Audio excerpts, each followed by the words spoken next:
S আলমের মাসুদ, আপনারা তার কথা বলেন, বাংলাদেশকে ধ্বংস করে দিয়েছে। এস আলমের মাসুদের বিচার আপনারা করতে পারেন নাই। আমার ইসলামী ব্যাংকের ৮৫,০০০ কোটি টাকা লুট করে নিয়ে গিয়েছে মাননীয় প্রধানমন্ত্রী আর তার বোন শেখ রেহেনা।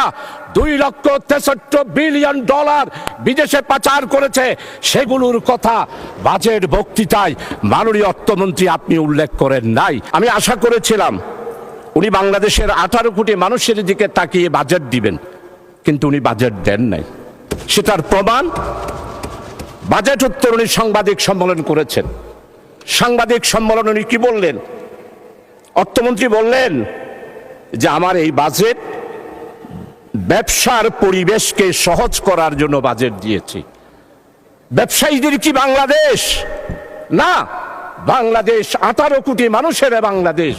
কৃষক, শ্রমিক, মেহনতি মানুষ, সর্বস্তরের বাংলাদেশ।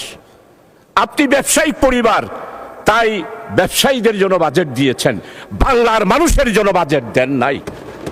মানে স্পিকার, জামাত ইসলামীকে জানতে হলে ১০০ বছরের ইতিহাস জানতে হবে।